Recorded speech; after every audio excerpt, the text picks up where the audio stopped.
Ils sont encore trois, ils sont encore là. Les trois rafales français. Joris Dodel, Sylvain André, Romain Maillot. Les Français font 1, 2, 3. Léon Marchand qui est en train de passer Milac. Léon Marchand remporte son deuxième titre. Champion olympique avec un nouveau record olympique. Ça y est, c'est fait, Pauline, après les désillusions de Londres, de Rio et de Tokyo. Pauline Ferrand-Prévot, championne olympique de VTT cross-country. C'est la 5e balle de match. C'est celle-là qui compte. L'équipe de France est double championne olympique. Oh, le truc délirant.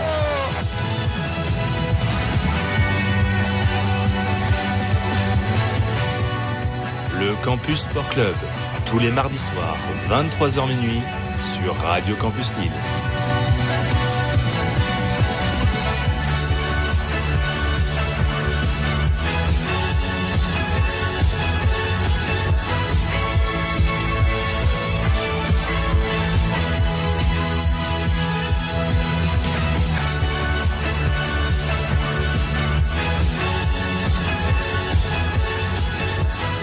Et bonsoir à toutes et à tous, auditeurs et auditrices de Radio Campus Lille. J'espère que vous allez bien. C'est Adrien Fédé. On se retrouve en direct pour une nouvelle émission du Campus Sport Club pour parler évidemment de sport tous ensemble jusque minuit.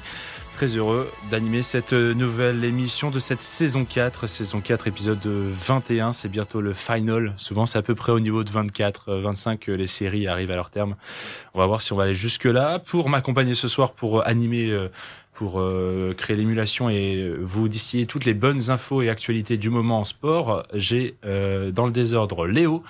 Comment tu vas? Je savais que ça allait te surprendre. Ça va super, je suis trop content d'être là. Énorme week-end de sport, donc je suis super content d'être là. J'attaque avec les résultats après, c'est très costaud. Je sais pas comment je vais faire pour tenir moi-même mon propre délai. Hein. Ça va être terrible. Merci en tout cas d'avoir fait ce petit effort. T'étais un peu occupé, tu t'es rendu dispo. Avec plaisir, non mais c'est trop cool d'être là. Et en plus, il nous a concocté un petit quiz. Donc en plus, il vient, il nous met au défi. C'est fort. C'est un régal. Baptiste, toi tu trouves que c'est fort? Comment toi tu te sens ce soir? Toi qui es en charge des news, l'actualité. Moi je me sens super bien en petit comité. Beau petit comité même. Donc on va être pas mal ce soir. On va profiter, comme Léo a dit, d'une actualité sportive riche. Ouais, petit comité, on est 4, c'est à peu près la moyenne quand même dans le Campus Sport Club. Mais ça fait bizarre comme je suis loin. Là, ça fait un peu vide. Ouais, c'est vrai. C'est vrai que ça fait un peu vide. Après, t'étais peut-être encore habitué à la rétro, on était 8. Ouais. C'était autre chose. C'est vrai que ça change. C'était autre chose. Je pourrais proposer, avant que certaines d'entre vous nous repartent en études, on refait une grosse émission. Il faut juste trouver un motif, mais on peut le faire. Et j'espère qu'on pourra compter sur Martin, qui est aussi avec nous ce soir. Toujours. Moi, je suis super content d'être là. Je suis échauffé pour le quiz de Léo. Voilà, je suis prêt. Et puis pour écouter les news de Baptiste aussi. Il nous a fait un beau jingle en plus. C'est génial. Et mes résultats, tu les fais? Si, mais Léo les a déjà mentionnés, donc. Ah d'accord. Non, mais t'as dit que t'étais impatient d'écouter Baptiste, t'es impatient d'avoir les questions de Léo, donc je voulais savoir. Parce qu'on démarre cette émission évidemment à 23h, bientôt 4 minutes. Il est temps d'aborder les résultats du week-end dans le CSC.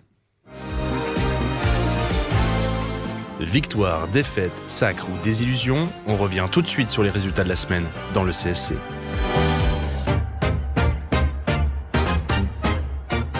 Et je suis carrément obligé de me munir de mon téléphone pour être au courant de toutes les dernières infos et des résultats, puisque je voulais attaquer cette soirée par un peu de basket. Petite passe D pour mon Martin qui est dans la raquette. Avec résultat d'Euroleague ce soir, c'était la 31e journée d'Euroleague, 31e sur 34. On arrive bientôt au terme de la phase principale, oui, parce que c'est pas fini après, évidemment. Pour ce qui est des clubs français qui étaient engagés ce soir, en début de soirée, Paris Basket a perdu sur le gong face à Fenerbahçe 101-100 avec un buzzer beater fatal aux Parisiens, alors que dans la foulée, c'est Monaco qui s'est imposé à domicile face aux Algiris Kaunas après prolongation, quand même, 96 donc 86, avec un beau plus 10 infligé dans cette prolongation sur le Rocher. Ça fait plaisir. Lyon, l'Asvel, s'est imposé contre toute attente à domicile face à l'Olympiakos. L'Olympiakos, pourquoi? Qui est surtout leader de cette Euroleague, qui est toujours leader de cette Euroleague malgré la victoire de Fenerbahçe. Mais du coup, l'Asvel qui réussit un gros gros coup ce soir. Et pour ce qui est des clubs non français, on a eu les victoires à domicile du Real Madrid contre Milan ou encore du Partizan Belgrade contre l'Alba Berlin. Et enfin, dans le petit choc de la soirée, c'est le Bayern Munich qui a fait aussi un gros coup en allant s'imposer 102-101 sur le parquet de Barcelone. Pour ce qui est du point classement, justement, puisqu'on arrive bientôt au terme de cette phase principale, on rappelle, il faut être dans les 6 premiers pour être qualifié directement pour les quarts de finale. Et puis les équipes entre la 7e et la 10e place se disputent un petit play-in un peu comme en NBA, pour ce qui est des playoffs. Pour l'instant, côté français, eh bien Monaco est toujours solide 4e et donc qualifié directement, provisoirement en tout cas, pour les quarts de finale, sachant qu'ils ont, si je vois bien, 2 victoires d'avance sur le premier non qualifié directement, alors que Paris justement est dans ce petit ventre mou, dans cette grosse bataille. Il est au même ratio que le Barcelone, le Real Madrid que j'ai cité tout à l'heure, et qui est encore sous la menace de l'Anadolu Efes. Un petit avis, je sais pas si Martin, je sais plus si toi t'étais un peu Euroleague. Un peu branché, ouais. Là-dessus, Paris qui ne sortent pas de ce top 10, pas trop inquiet. Non, je pense qu'ils vont réussir à le faire parce qu'en plus Barcelone et Real Madrid c'est pas non plus en grande forme en ce moment. Ouais. Alors c'est vrai que c'est un peu triste quand on voit leur début de saison, ils sont premiers, puis tu bats le Pana et tout ça.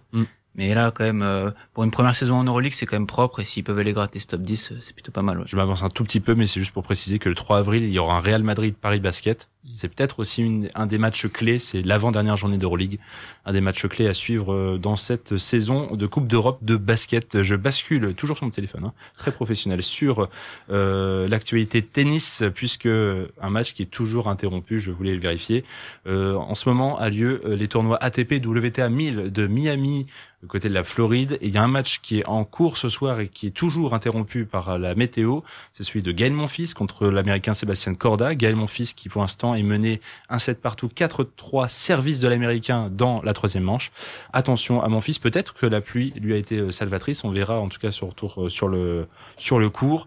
Et dans l'autre match qui était interrompu tout à l'heure, c'est le Norvégien Casper Ruud qui s'est finalement incliné en 2-7 face à l'Argentin Francisco Cerundolo, 6-4, 6-2. Pour ce qui était des résultats qui étaient déjà actés, heureusement, j'avais quand même un tout petit peu noté 2-3 choses. Il y a 2 noms pour l'instant dans le tableau masculin qui sont en quart de finale. Il y a le jeune Tchèque Jakub Mensik, j'espère que je le prononce bien. Je sais pas, il y a un Tchèque ici, non? Ça va, mais je crois que c'est ça. Jakub Mensik, qui profite du forfait de son compatriote Thomas Matchak avant leur duel de la nuit pour se hisser en quart. Et le vétéran bulgare Grigor Dimitrov, 33 ans et vainqueur de l'Américain Brandon Nakashima cet après-midi, 6-4, 7-5. Et chez les femmes, puisqu'il y a aussi ce WTA 1000, Swiatek s'est qualifié, Iga Swiatek, la numéro 2 mondiale, s'est qualifiée dans la nuit de lundi à mardi pour les quarts de finale du tournoi en s'imposant face à l'Ukrainienne Elina Svitolina, Madame mon fils, petit clin d'œil, en 2-7 quand même, 7-6, 6-3. La numéro 2 mondiale, il retrouvera la petite sensation du tournoi floridien, la Philippine Alexandra Eala. Je sais pas si ça vous parle, 19 ans, 140e mondial, et tombeuse de, entre autres, Yelena Ostapenko et Madison Keys, avant le forfait toujours dans la nuit, de lundi à mardi, cette nuit, de l'Espagnole Paola Badoza. Pour l'anecdote, la joueuse avait reçu son diplôme de sortie de la Rafa Academy, des mains de l'Espagnol Rafael Nadal, évidemment, mais aussi d'Iga Swiatek, qu'elle va donc retrouver cette nuit. Ça va être la petite sensation, le petit moment. Et puis à noter aussi Arina Sabalenka, numéro 1 mondiale, Jessica Pegula, 4e mondiale, ou encore Emma Raducanu, la vainqueur de l'US Open 2023 à l'époque, rappelez-vous, sont elles aussi en quart de finale. Un petit mot, toujours tennis de table. Je fais quand même la transition, puisque là on va attaquer le gros du week-end. Du 21 au 23 mars, on avait droit du côté de Levallois au championnat de France de tennis de table, du très beau monde réuni en région parisienne pour une finale masculine très attendue et qui a bien eu lieu. La revanche entre Félix et Alexis Lebrun, sacré pour la 2e année de suite champion de France du double messieurs. Les frères Lunettes se sont retrouvés pour la 3e édition de suite en finale. Après les 2 titres de l'aîné, Félix Féfé a enfin eu droit à la médaille d'or qui lui manquait au bout d'une finale assez épique en 7 manches, des échanges assez fous, une balle de match même sauvée dans le 6e set contre Alexis. Célébration sur la table, chouette ambiance, duel fraternel messin. Toujours, on se souvient des petites publicités de Wii au Nintendo, c'est toujours ça entre eux. On ne demandait pas mieux visiblement à Levallois. Chez les dames, Pauline Chasselin l'a emporté 4-7-3, le même score que pour les Lebrun contre Anaïs Salpin. Là aussi, au bout d'un thriller intense long d'1 heure, et les 2 licenciées du Grand Quevilly avaient elles aussi été sacrées samedi en double. Comme quoi, dans le tennis de table, c'est toujours les mêmes. Et enfin, le Bruyas, j'espère que je dis bien, de Bruyas, Flavien Coton, c'est dans le Nord, dans le Pas-de-Calais, 16 ans, et annoncé comme le nouveau crack du ping, a remporté le double mixte en compagnie de Charlotte Lutz, la cadette des sœurs Lutz. Allez, gros segment football là aussi, je vais prendre pas mal de temps. Il y a 2 gros segments à suivre, c'est du football et du biathlon. Donc fini les histoires de raquettes, quoique du coup j'en parle juste après dans le biathlon. Enfin c'est pas des raquettes, c'est des skis. Enfin vous avez compris, c'est pas ma meilleure blague de la soirée. Ne vous inquiétez pas. Avant ça, un tour au Stade de France où dimanche soir l'équipe de France a réussi son pari de la remontada face à la Croatie en quart de finale de Ligue des Nations. Battu 2-0 le jeudi à Split, les Bleus ont comblé leur retard grâce à des buts de Michael Olise et d'un superbe coup franc, on en reparlera. Et Ousmane Dembélé bien servi justement par ce même Olise.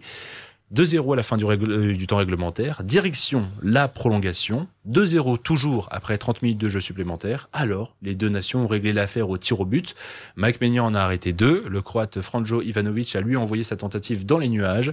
Côté français, Jules Koundé a vu son tir au but être stoppé par Livakovic. Théo Hernandez a lui aussi envoyé un caramel hors du cadre. Heureusement, Dayot Upamecano, le 6e tireur tricolore, n'a pas tremblé et a envoyé la France en Final Four de Ligue des Nations où elle affrontera l'Espagne. Des Espagnols qui ont tremblé dans un autre quart de finale face aux Pays-Bas, mais s'en sont également sortis au tir au but, une séance remportée là aussi 5-4, alors que le 2-2 excitant de l'aller, la Rora et les Oranges nous ont offert un nouveau festival de buts à Mestalla, à Valence. 6 buts, 3 de chaque côté donc. Et pour compléter ce Final Four, on aura dans l'autre demi-finale l'Allemagne qualifiée en tremblant un peu quand même face à l'Italie. Après son succès 2-1 à l'aller à Milan et un nul 3-3 à Dortmund où elle s'est fait remonter un 3-0 inscrit en fin de première période. Nationalmannschaft qui sera opposé au Portugais de Cristiano Ronaldo. La Seleção a empoché son ticket en prolongation dimanche soir face au Danemark après avoir remonté son petit but de retard de l'aller, puis avoir fait la différence avec 2 buts supplémentaires en prolongation, pour un score de 5-3 au cumul. Rendez-vous là, début juin pour ce Final Four avec les demi-finales le 4 et le 5 et petite et finale le dimanche.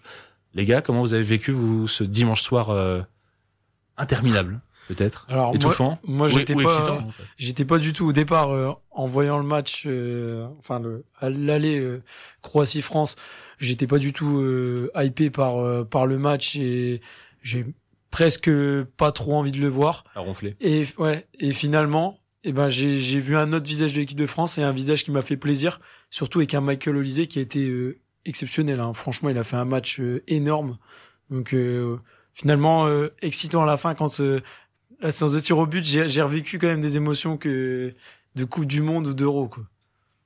Moi, à l'image de Baptiste, j'étais pas vraiment excité en voyant l'affiche, surtout horrible ce match de jeudi. Non mais c'était un des pires matchs de l'équipe de France ces 10 dernières années, c'était vraiment affreux. Et c'est la compo de Didier Deschamps qui m'a donné vraiment envie de le regarder parce qu'il met 4 attaquants. Enfin, on se dit peut-être qu'il peut se passer quelque chose. Deschamps le fait jamais, il préserve toujours son équilibre, etc. Là, Michael Olise en 10 et ça a fonctionné et les Bleus auraient pu faire encore plus mal, je pense. C'est un plaisir et retrouver les émotions de la Coupe du Monde, de l'Euro, et c'est cette finale de tir au but qui était vraiment sympa. On était un peu sur ce schéma depuis plusieurs mois d'un 4-3-3 avec ce milieu défensif un peu en pointe basse, mais qui faisait un peu ce vide, ce manque de lien entre le milieu et les attaquants. Là, on est un peu passé dans ce schéma 4-2-3-1. On a vu un peu Olise en créateur. On parlait de qui allait prendre la relève d'un Antoine Griezmann, mais Antoine Griezmann jouait en 10 à l'époque, rappelez-vous, 2016-2018, c'était lui en soutien de l'attaquant. Là, on a vu Michael Olise dans ce rôle qui brille. Parce que finalement, il faut pas rester dans ce genre de composition, toi, Martin. Si, ouais. Puis il faut souligner aussi le gros match de Manu Koné, Tchouaméni aussi. Parce qu'ils ont pu compenser aussi le fait que Olise fait moins de retours défensifs que s'il y avait un troisième milieu, ou même que Griezmann. Mais je trouve que c'est le bon dispositif à avoir. Puis en plus, on a parlé de Ryan Cherki, peut-être qu'il peut aussi avoir cette position derrière l'attaquant. Oui, les quatre sont, Kylian, c'est un peu plus compliqué, mais on a aussi assez de force vive, peut-être, pour avoir, pour chacun de ces 4 postes-là, leur doublon sur le banc. C'est un régal. Désiré Doué, on a Colomboigny quand il est en forme, Thuram quand il est là. Il y a du monde. Il y a du monde. Coman, même s'il reprend je pense qu'en vue du mondial 2026, il faut vraiment se poser la question maintenant, parce qu'après, ça va commencer à être rapide et on va peut-être manquer de temps, côté Deschamps. J'attaque l'autre gros sujet, je l'ai évoqué, on en parle tout de suite. Je vais prendre un peu de temps, j'avoue. La saison de biathlon est arrivée à son terme dimanche avec les traditionnelles mass start masculines et féminines à Oslo pour la 9e et ultime étape de la Coupe du Monde. Un week-end complètement fou avec des duels pour tous les petits globes de cristal du sprint, de la poursuite et de la mass start dans chaque sexe, mais aussi et surtout 2 très beaux duels concernant les gros globes. Chez les messieurs, le sacre mondial se jouait entre 2 Norvégiens, le taulier Johannes Bø, déjà 5 fois titré en Coupe du Monde, et son homologue compatriote Sturla Leigrid, leader du général avant l'Ader à domicile. Johannes Bø a entamé le week-end par une victoire sur le sprint, donc vendredi devant Leigrid, de quoi mettre un petit coup de pression, mais Leigrid lui a répondu le lendemain en le battant sur la poursuite et, à l'issue de cette course, avec 104 points d'avance, il s'est assuré son premier gros globe en carrière. Il ne restait donc plus qu'une mass start pour du beurre, qui s'est transformé finalement en un jubilé pour Johannes Bø et son frère aîné Tarjei, qui disputaient là la dernière course de leur immense carrière. 6 gros globes, 35 médailles d'or gagnées aux mondiaux et des victoires en veux-tu, en voilà, je les ai même plus comptées toutes celles-ci. Depuis près de 15 ans en tout cas, bravo et merci messieurs les Bø. Et j'ai expédié un peu vite à ma start, mais en prenant tout de même la 4e place derrière un podium avec le Suédois Sebastian Samuelsson, le Français Eric Perrault et le Norvégien André Strømschein. Leigrid a aussi décroché le petit globe de la mass start pour 1 point sur Perrault. Donc il a quand même bien fait de la faire à fond cette course. Mais passons au plat de résistance. Le choc annoncé, c'est du côté féminin entre l'Allemande Franziska Preuss, leaduse pour 20 petits points avant Oslo, et la Française Lou Jean Monod. Là encore, on a eu droit à une superbe passe d'armes entre les 2 biathlètes. Vendredi, Preuss a remporté le sprint inaugural pour 2 minuscules dixièmes de seconde d'avance sur Lou Jean Monod. Ça me fait un peu mal quand même de le dire, j'avoue, ça fait un peu mal de dire ça. 1-0 pour l'Allemande à ce moment-là, qui reprenait 35 points d'avance au classement. Une avance qui a fondu comme neige au soleil le lendemain sur la poursuite, avec ce départ donc quasi simultané entre les 2 biathlètes. Et là, la victoire de la Française Lou Jean Monod, alors que Preuss s'est un peu loupé et finit 5e. L'Allemande qui accuse le coup et qui prend 40 points dans la musette, suffisant pour permettre à Lou Jean Monod de redevenir la patronne du général et porter le maillot jaune le dimanche, 20 courses plus tard. Et rappelez-vous, la toute première course de la saison, c'était le sprint de Comtes-sur-Larty qui avait été remporté par Lou Jean Monod. Donc c'était elle le premier dossard de leader. Elle a enfin récupéré pour la dernière course de la saison. Il ne restait plus qu'à finir, donc, devant Preuss sur la toute dernière course de la saison, ou au moins ne pas lui lâcher plus de 5 points. Et là, scénario incroyable, Jean Monod craque, la première au tir et doit faire face à une Franziska Preuss impeccable sur le coucher. Impeccable, mais pas intouchable, puisque sur le premier debout, la Bavaroise part à l'erreur. Jean Monod ne se rate pas et revoilà les deux ensemble pour l'avant-dernier tour, puis le deuxième debout, où là, les deux font un 5 sur 5 perfect. Elles repartent sur la piste ensemble au coude à coude pour cet ultime et dernier tour donc de la saison. Et comme un événement pareil ne pouvait pas se passer sans un moment de drame, on se rend dans l'avant-dernier virage de ce tour, légèrement sur la gauche. Jean Monod est à l'intérieur, Preuss déboîte sur l'extérieur, la Française attaque trop serrée et tombe. Une chute dont elle se relève rapidement, mais pas assez pour combler le retard pris sur sa rivale, partie loin devant et la première à passer la ligne et donc soulever ce gros globe de cristal. Jean Monod, 3e, s'effondrera quelques secondes plus tard, juste après la ligne, en larmes et réconforté, tour à tour par Preuss. La Suédoise aussi Elvira Höjberg, qui était 2e de cette course, et ses partenaires de l'équipe de France.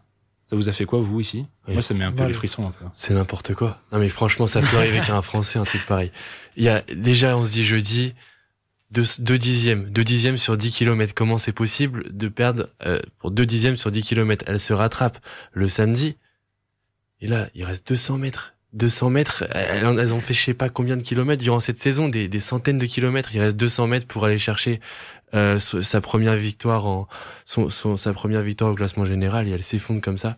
Franchement, ça peut arriver qu'à un Français. Je vois pas comment c'est possible. Sachant que cette victoire, enfin cette deuxième place prise sur le sprint, on aurait inversion des positions. Lou, même en finissant 3e de la mass start, même en chutant, aurait été sacré. C'est affreux. Non mais c'est affreux. C'est terrible. Mais bon, est-ce que ça va la rendre plus forte? Est-ce qu'au contraire, elle a peut-être vu son heure passer? Je ne pense pas. L'équipe de France a encore quand même de sacrées candidates, et Lou Jean Monod, elle n'est qu'au début de sa carrière. Bon, pris beaucoup de temps, on va essayer de condenser un peu la fin. Après avoir pris donc tout ce temps-là, je vais être un peu plus expéditif, à commencer par le cyclisme. Et un Milan-San Remo captivant samedi, le Néerlandais Mathieu Van Der Poel en devançant au sprint l'Italien Filippo Ganna ainsi que le Slovène et champion du monde Tadej Pogačar a décroché lui son 7e monument en carrière, sa 2e Primavera après celle de 2023. Le premier monument de la saison continue donc de fuir à Pogačar, à qui il manque aussi un autre monument, dont on reparlera un peu plus tard dans les news de Baptiste. Sinon, toujours samedi, les femmes ont aussi eu droit à leur Primavera 20 ans après la dernière édition qui était alors appelée la Primavera Rosa. Cette édition inaugurale du Sanremo féminin a été remportée par la néerlandaise Lorena Wiebes, plus forte au sprint que sa compatriote Marianne Vos ou que la Suissesse Noémie Ruegg, qui complète le podium. Et du 2 roues au 4 roues, il n'y a que 2 roues. Les comptes sont bons. On file à l'autre bout du monde en Chine pour le deuxième Grand Prix de la saison de Formule 1 disputé le week-end dernier. Un week-end marqué par la première course sprint de la saison, donc samedi matin, dominé par le roi Lewis Hamilton à bord de sa Ferrari qui signe sa première victoire dans sa nouvelle écurie. L'écurie italienne qui en revanche connu un dimanche très compliqué, si ce n'est même devenu désastreux, avec au terme du Grand Prix la disqualification pure et simple de ses 2 pilotes, Charles Leclerc et donc Hamilton. L'un pour un poids après course inférieur aux 800 kg requis, oui. L'autre pour des mesures, des planches en dessous de sa monoplace non conformes au règlement. 5e et 6e, les 2 pilotes ont perdu gros, tout comme la Maison Rouge, alors que chez McLaren, grâce au succès d'Oscar Piastri devant son équipier Lando Norris, on a fait carton plein, 50e doublé de l'histoire de l'écurie Orange en Formule 1, le 3 à la suite après les victoires des Grands Prix d'Abu Dhabi et d'Australie pour Norris. Et George Russell pour Mercedes complète le podium devant la Red Bull de Max Verstappen et la Haas d'Esteban Ocon, qui profite donc de ces disqualifications pour monter à la 5e place. Un petit mot, je sais pas si ici ça a bien suivi le Grand Prix de Formule 1. Est-ce que vous n'êtes pas réveillé peut-être trop tôt? Non, mais j'ai vu le classement par contre et ça fait plaisir quand même de voir Ocon 5e malgré que ça soit par des disqualifications. Ça fait toujours plaisir. Parce que je crois que c'était en Australie, il avait eu un peu de mal.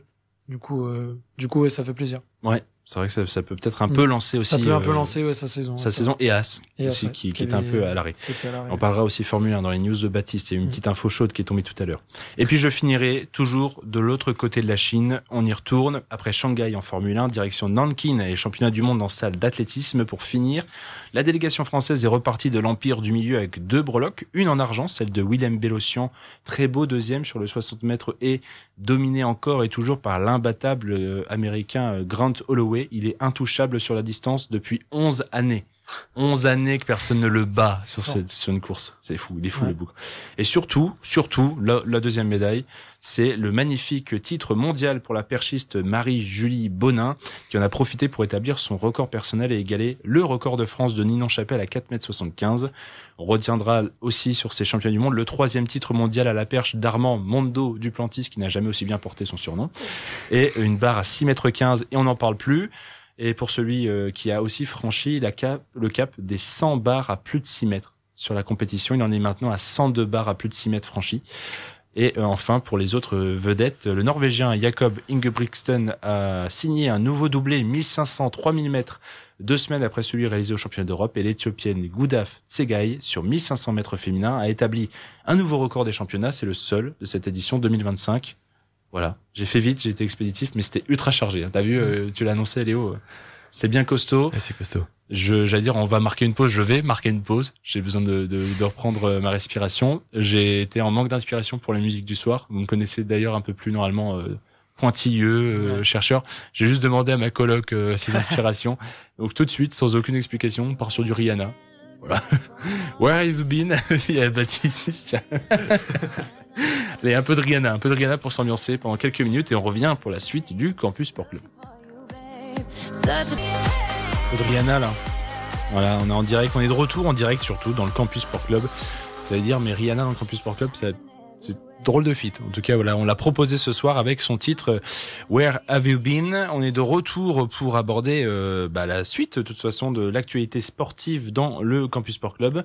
Après les traditionnels résultats, on va aborder les news. Les news, c'est Baptiste ce soir qui s'y colle avec ce petit jingle. On parle justice, derby du Nord ou encore 24 heures du Mans. Tour d'horizon de l'actualité sportive dans le Campus Sport Club. On va parler de plein de choses, comme l'a si bien dit Baptiste. On va d'abord parler de ce qui concerne, ça va se passer en plus dimanche juste à côté, à quelques centaines de mètres, Pierre-Mauroy, derby du Nord. On a des petites infos pour les supporters lillois ou lensois qui voudraient commencer à se chauffer en vue de ce match. Et donc dimanche, comme tu l'as dit, il y aura le derby du Nord. J'en suis bien content quand même. Et donc lundi, les dirigeants lensois n'avaient pas prévu de séance publique avant le derby. Et ben finalement, la décision est tombée mardi en début d'après-midi. Il y aura bien un entraînement ouvert au public à la veille de la rencontre. Après réflexion, Wistil et le staff ont finalement décidé d'ouvrir le dernier entraînement de la semaine qui aura lieu donc du coup samedi à 11h au stade François Blin d'Avion. Cette décision fait écho à celle prise par les dirigeants lillois d'ouvrir également l'entraînement, mais aux abonnés au domaine de Luchin. L'ouverture des portes de Luchin au public est programmée après 16h pour un début de séance planifié à 17h. Du coup, on continue foot et on va continuer par un joueur de l'Olympique de Marseille, malheureusement qui a été reconnu coupable ce mardi de violence physique après avoir passé à tabac sa femme lors d'une nuit de juin 2021. Il n'ira toutefois pas en prison puisque la cour l'a condamné à 12 semaines de prison avec sursis. Je vais continuer encore football, justice. Attends, parce que je sais pas si t'as dit le nom. Joey Barton. Ouais, je sais pas. Non, je sais plus. Non. J'ai pas dit non. Non, t'as dit un ancien joueur de l'OM. Ah ouais, j'avais pas dit non, pardon. Mais Joey Barton, du coup. L'anglais Joey Barton, effectivement. Ouais. Du coup, on continue encore justice et football avec encore des gardes à vue. Donc là, garde à vue de 7 supporters croates interpellés pour des saluts nazis pendant le quart de finale retour de la Ligue des Nations du coup entre la France et la Croatie dimanche, qui ont été levés pour cause d'infractions insuffisamment caractérisées, a indiqué à l'AFP le parquet de Bobigny. Les vidéos n'apparaissent pas probantes et montrent davantage de gestes de supporters que de saluts nazis, a déclaré le parquet, compétent pour le Stade de France où s'est déroulé le match. En conséquence, le ministère a classé sans suite les procédures. Si la Croatie tente de lutter depuis des années contre l'hooliganisme, le comportement des ultra-croates a été sanctionné à plusieurs reprises. En octobre 2023, par exemple, 8 supporters de football avaient été condamnés par un tribunal croate à des peines allant jusqu'à 2 mois de prison ferme pour avoir glorifié le régime pro-nazi croate durant la Seconde Guerre mondiale. Lors d'un match contre la Turquie, Et donc la fédération croate a condamné à plusieurs reprises l'utilisation des insignes Ustachi et les saluts nazis de certains supporters. La FIFA a infligé à plusieurs reprises des amendes lors de la HNS, pour le comportement raciste d'une partie de ses supporters. Voilà, c'est pour les infos foot. Voilà, c'est foot. Ouais. Il y a un truc en lien avec le foot, c'est pas trop du foot. C'est l'OM qui sera partenaire de l'équipe d'Adil Rami pour la Kings League, donc qui débute le 6 avril. L'Olympique de Marseille donc met un pied dans la nouvelle compétition. Dans un communiqué publié ce lundi, le club a annoncé devenir le premier club français à collaborer avec une équipe de Kings League France, le Wolfpack FC, équipe fondée et présidée par l'ancien olympien Adil Rami. Cette équipe de football à 7 avec streamers et célébrités du monde du football cette compétition de football commencera le 6 avril.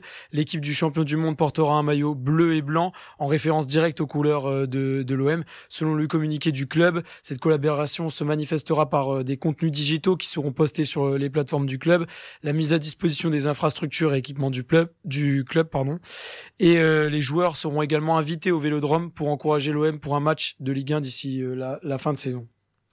Petite info, j'en perds ma voix. Petite info Formule 1, il me semble, qui est tombée aujourd'hui. Ça fera sourire Jean, Augustin et Raphaël qui étaient avec moi lors du hors-série Formule 1 et j'avais fait un prono qui s'avère à peu près vrai. Et selon Canal, donc il y a toujours normalement les bonnes infos du paddock et parfois même des exclusivités. Il est désormais acté que Liam Lawson sera chez Red Bulls, pour qui il roulait en remplacement de Daniel Ricciardo dès le Grand Prix du Japon, alors que le japonais Yuki Tsunoda évoluera à domicile dans la deuxième Red Bull RB20 aux côtés de Max Verstappen. À l'heure actuelle, il n'y a pas de confirmation de la part des deux équipes, mais les rumeurs ont été très insistantes ces derniers jours que quelques personnes du paddock détiennent forcément le fin mot de l'histoire. Alors attention, pas Daniel Ricciardo, c'était il y a pas mal d'années de cela. Là, on parle bien de Sergio Pérez qui avait été évincé l'an dernier par Red Bull, semble. Ouais, je pense que ça doit être ça. Non, voilà. Non, mais j'avais fait le pari. Je vous invite à aller écouter les petits fans de F1, d'aller écouter notre hors-série sur la saison 2025. Et on parlait de celui qui allait être le premier à être évincé de son baquet. Alors, il n'est pas véritablement licencié il serait juste rétrogradé. C'est pas encore officiel aussi, je tiens à le souligner. Mais beaucoup disaient Jack Doohan, puisque c'est celui chez Alpine qui était sur la sellette. Mais moi, je mettais une pièce sur Liam Lawson. Ah bon? Surtout Jean, qui était un peu outré. Et pour l'instant, ça s'avère vrai, donc j'ai hâte de recroiser Jean pour en parler. On avance ? Ouais, on va continuer par une info rugby. Donc le Lyon Olympique Universitaire Rugby a annoncé un nouveau président. Donc après l'élection de Yann Roubert à la tête de la Ligue nationale de rugby jusqu'en 2029 et donc sa démission du Loup, le club lyonnais a annoncé lundi dans un communiqué son successeur Marc-Antoine Guinon, élu à l'issue d'un conseil d'administration qui s'est tenu dans la journée. Marc-Antoine Guinon donc est le fils d'Olivier Guinon, donc PDG de GL Events, numéro 1 de l'événementiel et actionnaire majoritaire du club lyonnais. On va passer par du deux roues avec Pogačar, donc avec encore un débat relancé sur sa participation à Paris-Roubaix cette année. Donc le 10 février dernier, le champion du monde avait posté une vidéo sur ses réseaux sociaux dans laquelle on le voyait tester les pavés de la Trouée d'Arambert. Il avait ajouté Paris-Roubaix n'est pas du tout... Enfin, Fabio Baldato, avait calmé les esprits, son directeur sportif, en ajoutant que Paris-Roubaix n'était pas du tout dans ses plans. Mais après sa performance sur Milan-Remo samedi dernier, la question est revenue avec encore plus d'insistance. Et le patron du AE Emirates, Mauro Gianetti, a été un peu plus semé le doute ce lundi. Réticent à l'idée d'inscrire son coureur à la course mythique, Gianetti s'explique. Donc Paris-Roubaix, ils vont la courir l'année prochaine, dans 2 ans ou dans 3 ans. Il n'est pas obligé de la faire cette année, il n'est pas obligé de faire tout chaque année. Mais au cours de l'interview, il reconnaît que s'il veut la faire, et s'il se sent de la faire, donc c'est pas nous qui allons l'empêcher. Avant de conclure, je ne veux pas l'empêcher. Comment empêcher un mec comme ça de faire Paris-Roubaix? Alors, on est plutôt pour ici, plutôt contre? Ah, moi je suis totalement pour. Ah ouais, moi aussi. Je suis pour, moi. Ils sont pour. Et attention, monsieur cyclisme, à qui on avait fait le hors-série cyclisme. Oui, mais pour le spectacle, Pogačar doit le faire. Après, c'est vrai, quand on voit ce qui s'est passé au Strade Bianche, si Pogačar il perd toute sa saison parce qu'il tombe dans la trouée d'Arambert, il va avoir l'air bête. Est-ce que pour toi, si t'es dans l'aspect professionnel, t'es dans la peau du cyclisme professionnel qui a quand même sacrées ambitions encore et un gros planning, est-ce que tu t'efforcerais à t'aligner sur Paris-Roubaix en dernière minute? Alors après, je pense que si Pogačar avait gagné San Remo, peut-être qu'il ne se serait pas aligné, et là ça remet peut-être en question c'était son gros objectif de début de saison. Il l'a pas réussi, il se dit peut-être que je vais réussir à gagner Roubaix. Après à voir, mais pour moi c'est dangereux pour Pogačar pour le reste de sa saison. C'est vraiment dangereux. C'est aussi que Paris-Roubaix est encore plus hasardeux comme monument. Et que Mathieu Van Der Poel paraît encore plus invincible sur Paris-Roubaix. Donc, qui a gagné les 2 dernières éditions, pour rappel. Oui. Et qui a gagné le Milan de San Remo, effectivement. Donc pour moi, je suis mitigé sur Pogačar. Plus mitigé. On prend note. On va pouvoir presque finir ces news. Ouais. Un peu de petites balles jaunes. Il y a un retour surprise. Et ouais, Alizé Cornet, donc qui sort de sa retraite 10 mois après l'annonce de la fin de sa carrière. Alizé Cornet donc va retrouver les cours. Lundi, le tournoi WTA de Rouen a annoncé la présence de l'ex numéro 11 mondial qui va bénéficier d'une white card. La niçoise n'a pas précisé s'il s'agissait d'un retour occasionnel ou définitif. La tentation de replonger semble trop forte. On n'est pas prêt pour faire des adieux, racontait-elle sur le cours la française en pleine commémoration. Cornet reprendra même plus tôt puisqu'elle s'est inscrite la semaine prochaine au WTA 125 de la Bisbal d'Empordà en Espagne. Les wildcards et son classement protégé lui donneront quelques semaines de bonus supplémentaires, au moins une dizaine de tournois dont les qualifications WTA 1000 de Madrid et Rome. Et on finit avec de la moto au Mans.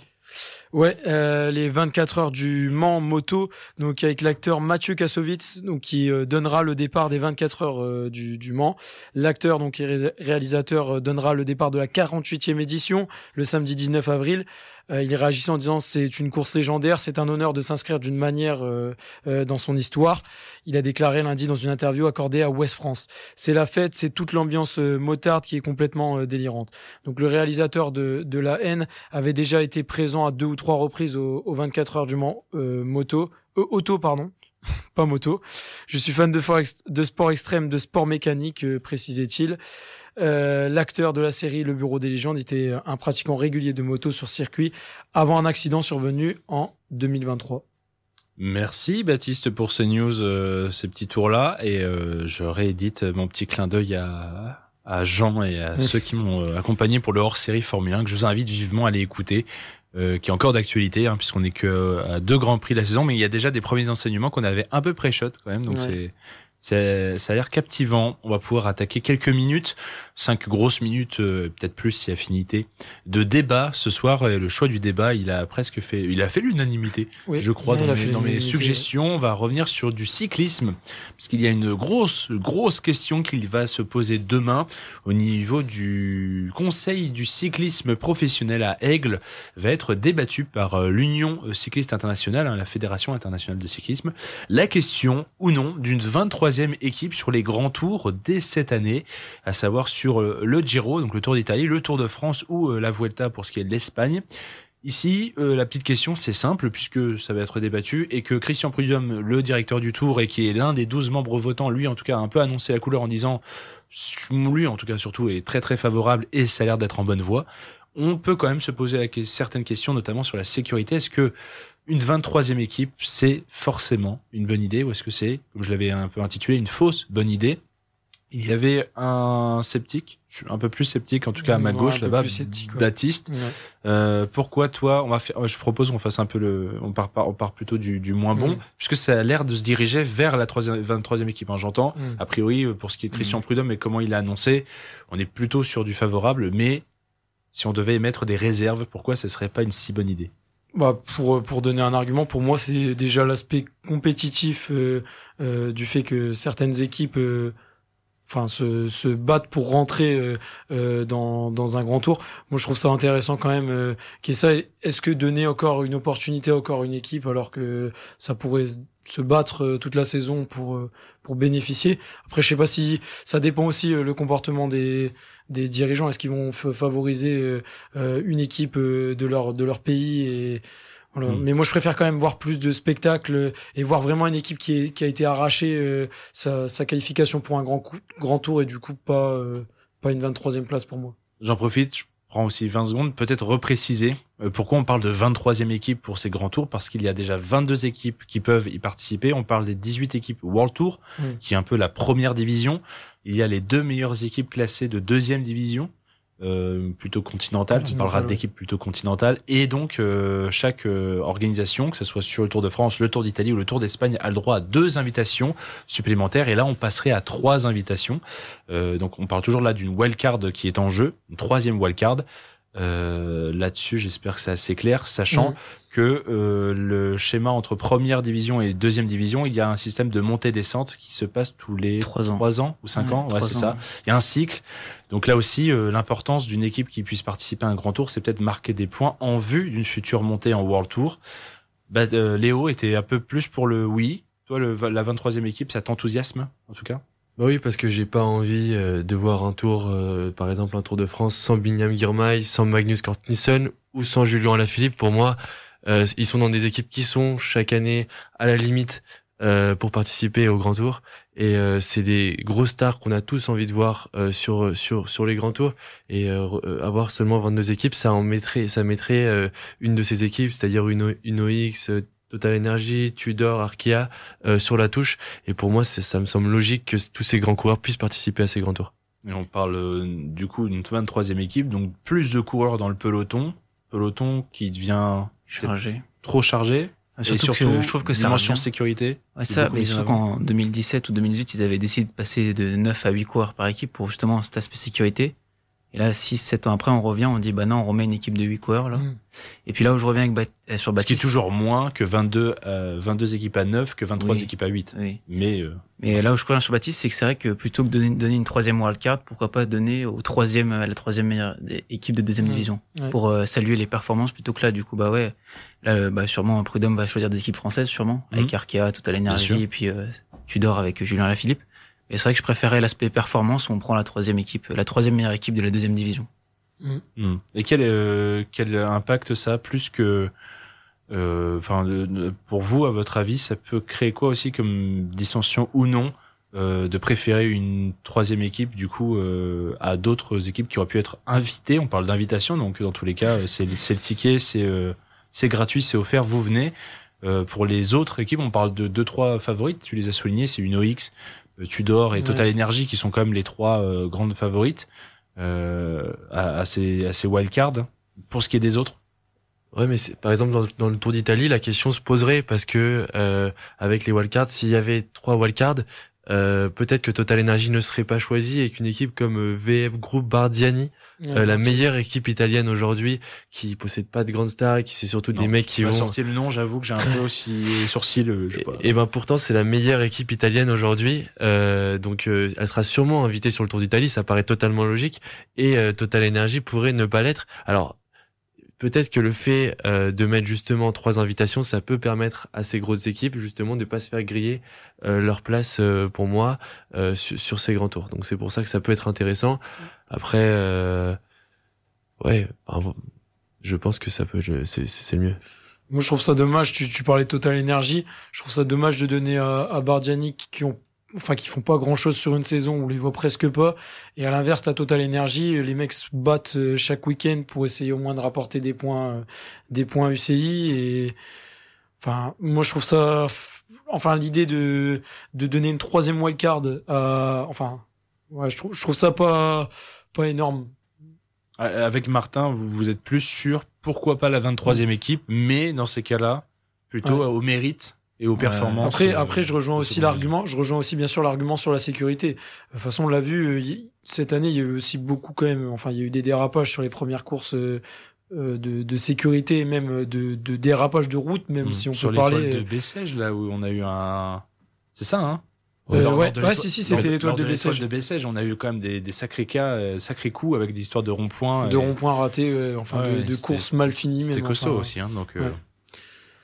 Donc est-ce que ça... Je sais pas si t'avais un argument, Léo. Je me regardais, mais. Moi, je voulais juste dire que le cyclisme suit un peu les autres sports. La F1, on a vu qu'il s'agrandit avec une 11e écurie, c'est ça? Exactement, dès l'an prochain. Voilà, la NBA qui pense à rajouter 2 franchises pour passer à 32. Donc est-ce qu'il n'y a pas aussi un côté médiatique et financier qui rentre en jeu, sûrement? De toute façon, c'est souvent le cas. Attention peut-être au trop, forcément. Ouais. Mais trop, moi je suis désolé, mais pas voir Turgis qui gagne une étape l'année dernière sur le Tour de France de manière grandiose, qui fait 2e de classique l'année d'avant, et ne pas le voir sur les grands tours parce que les Italiens ont que 2 invitations et décident d'inviter Team Solution Tech et Team Polti Visit Malta, c'est un peu décevant. Donc leur donner la chance d'avoir une 3e invitation pour inviter les meilleurs coureurs, ça me paraît logique. Il y a un peu de chauvinisme là-dedans, mais on te comprend. Léo, on te comprend. Je suis obligé de mettre fin à ce petit débat, même si on aura déjà un verdict demain. Je vous rappelle, le vote, c'est à Aigle, au siège social de l'instance en Suisse de l'UCI, et on verra. Et je pense qu'on part sur cette 23e équipe. On aura surtout hâte de savoir quelle est cette 23e équipe pour chacun des grands tours, sachant que le premier d'entre eux, c'est le Giro, qui est dans 45 jours, à peu près. On a hâte. Deuxième musique du soir, on se marque une très courte pause avec, là encore, je vous ai dit, j'ai demandé pour les choix musicaux du soir, une petite touche française. On est un peu dans le sport quand même, il y a un peu cette dimension où il faut se dépêtre, il faut se démerder. Le petit aventurier, Indochine, et on revient juste après. À tout de suite. Indochine à l'instant sur Radio Campus Lille 106,6 FM, l'aventurier. Pour cette deuxième musique du soir dans le Campus Sport Club. Il est 23h50, passé de quelques secondes. Vous êtes bien en direct et on va pouvoir poursuivre avec un petit moment détente aussi pour nous en studio. On attaque bientôt le temps additionnel. C'est le moment d'un petit jeu, c'est le moment du quiz. Êtes-vous incollable sur l'actualité de la semaine? On va voir ça tout de suite dans le quiz du Campus Sport Club.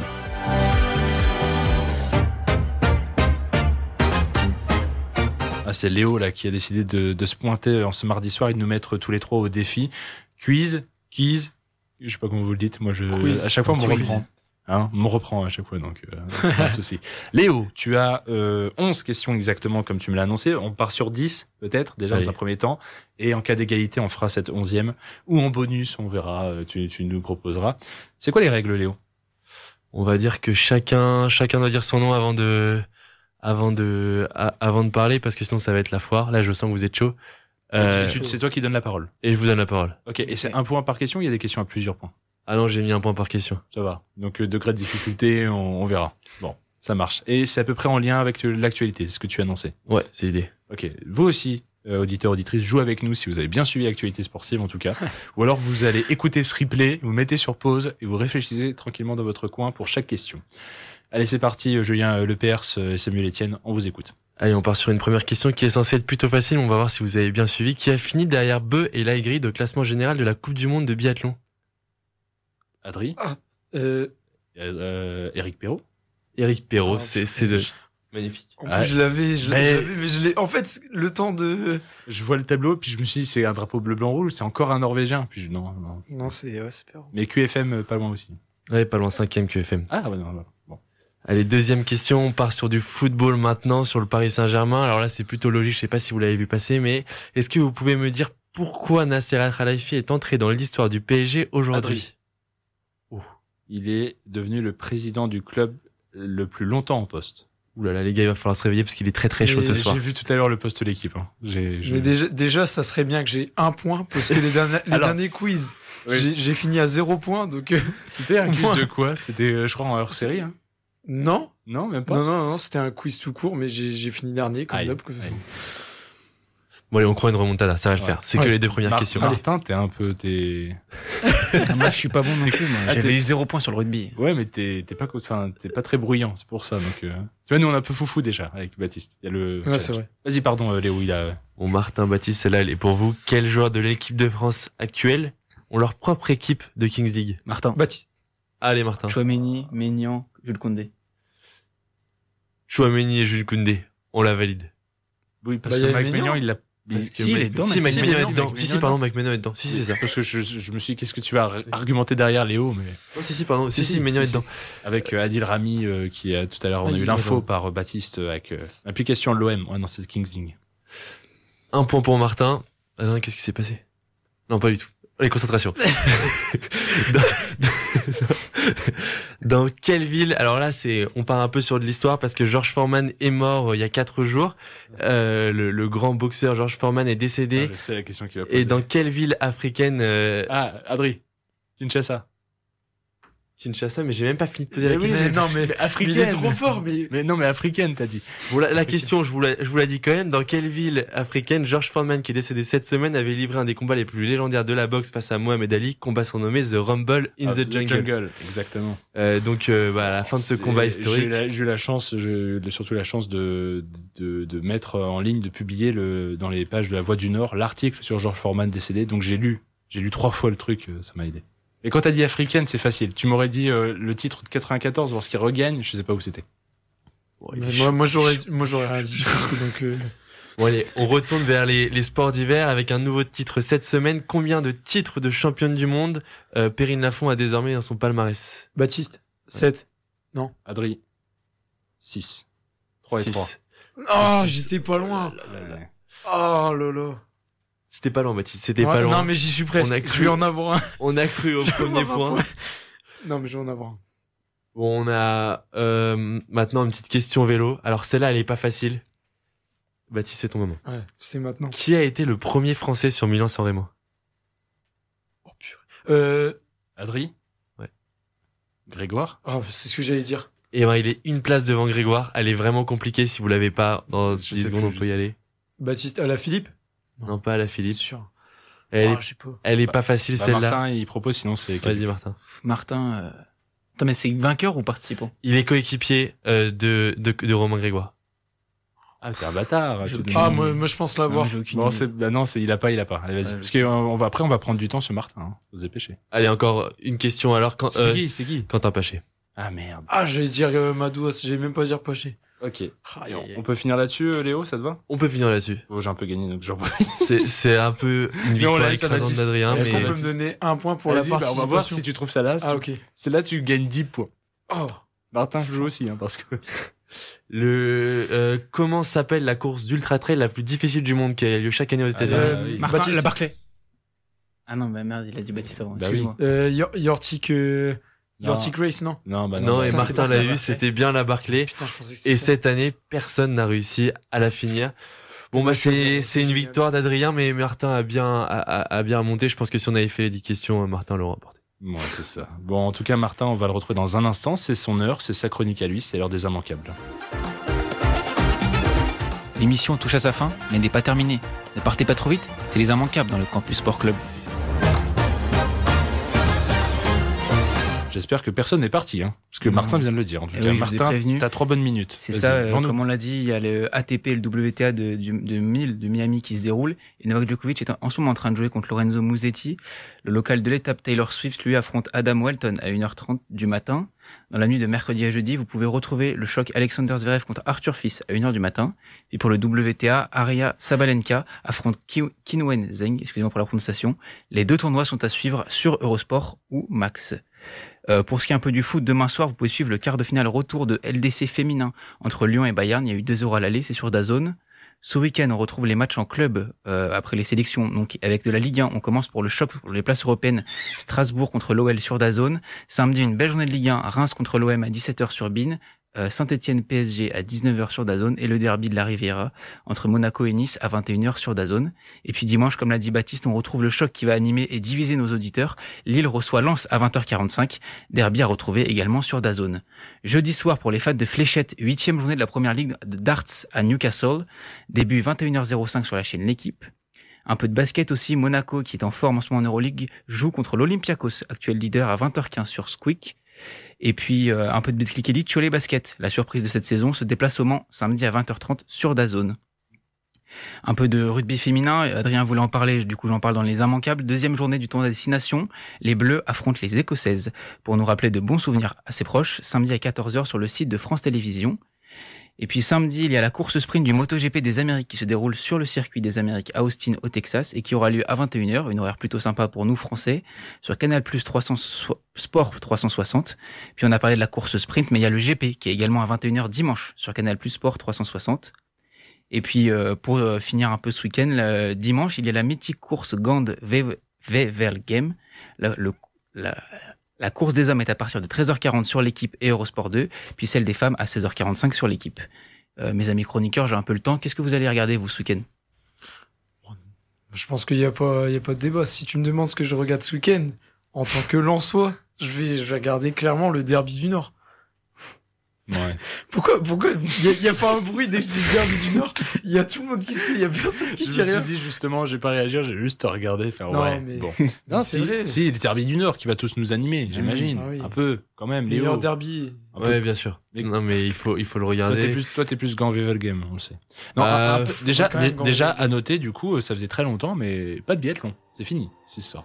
Ouais. Ça va nous manquer un petit peu. Il reste. Mais du coup, quand le biathlon finit, la Formule 1 démarre, il y a toujours un grand sport pour prendre le relais. Voilà. Non, Léo, toi, c'était?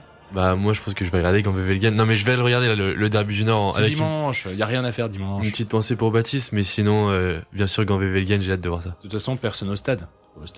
Non, j'aurais aimé. Côté parkage, mais. Ah oui. mais non. Je pense que plus que d'aller à Bollard, tous les Lensois rêvent de faire le parkage. Oh, mais même dans le stade lillois, ça m'aurait pas dérangé. Oui, je serais allé sans en maillot, par contre. Mais tout à fait. Merci, Martin, en tout cas, pour ces immanquables, pour finir l'émission comme il se doit. Merci, Léo, pour les petites questions. Et merci, Baptiste, pour l'actualité. Et un petit merci à moi pour les résultats. Ouais. On termine là-dessus. Moi, je vous dis, en tout cas, je vous souhaite une bonne nuit. Le CSC revient la semaine prochaine. Et d'ici là, je vous dis, portez-vous bien. Bye bye, tout le monde.